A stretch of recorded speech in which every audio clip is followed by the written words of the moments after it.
G'day, Mark Aspen. Cherie, nice to meet you. Yeah, nice to meet you. We're going to take this opportunity to talk about agricultural greenhouse gas emissions. Obviously this is very topical at the moment, but it is quite a confusing topic. So I'm wondering if you could shed some light on it for us today. Thanks, Cherie. Thanks for the opportunity to talk about this. New Zealand agriculture as a whole, we've got about 48% of our emissions come from agriculture and the balance comes from energy, transport. So what are the main greenhouse gas emissions from agriculture? There's three. Methane is the major one, which is about 80% of the total emissions. They also produce nitrous oxide from urine and dung deposits on pasture. And the third one is soil carbon and carbon fluxes. You mentioned methane. Let's talk about methane. Where is it actually coming from? Methane comes from the rumen, the front stomach, the forestomach of a ruminant animal. It's a product of the digestion. There is a microbe that makes methane from CO2 and hydrogen, which then is belched out. So what is it we can do to reduce methane emissions? We've been focusing here in New Zealand and in other parts of the world on kind of four strategies to reduce methane. Genetics, can we find animals that genetically produce less methane? We're looking at different feeds, difficult here in New Zealand with grazing being our core way of feeding our animals.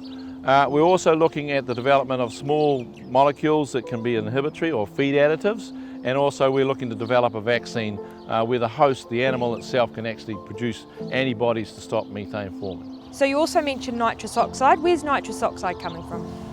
Well, most of the source of nitrous oxide is in urine spots and dung that the animals deposit as they graze pastures. And those deposits have got such a high level of nitrogen in them that the plants and the microbes that are in the soil there can't take it up, and so it sits there as excess, and in the right conditions, or maybe the wrong conditions, it can be lost as nitrous oxide or down through the profile as nitrate. Okay, so what options do we have for reducing nitrous oxide emissions now, and possibly what do we have looking forward?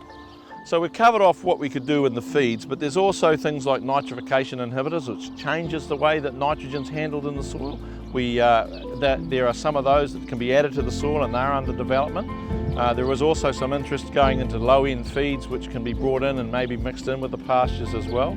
And there is some evidence to show that there is some animal genetics, and that's just getting proven now. So can we find animals that actually manage their N in a different way so that not so much is passing through into the urine?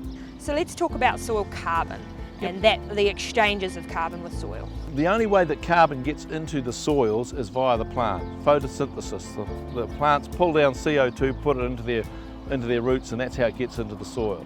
And so the longer you can leave a paddock or a field in plant or in pasture, the greater the opportunity to create carbon in the soil.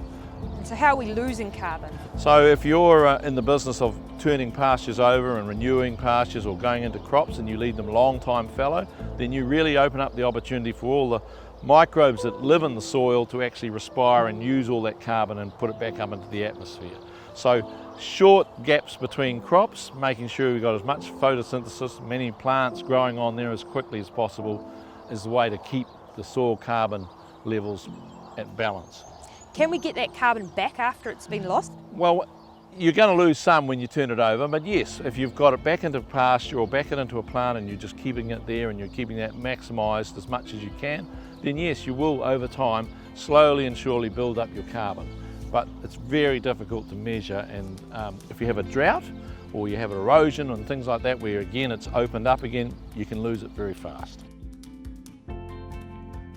So thanks to Mark today, we have learned a little bit about agricultural greenhouse gas emissions and where on farm they are produced. There are some management options we can implement now for reducing our on-farm emissions, and there is a lot of research going on to provide us options for the future. This is a really big topic and we have not been able to cover it all here today, so I would encourage you to continue to grow your knowledge in this area. As Mark said, we are not a large player globally, however we are a global citizen and we want to make sure we do our part.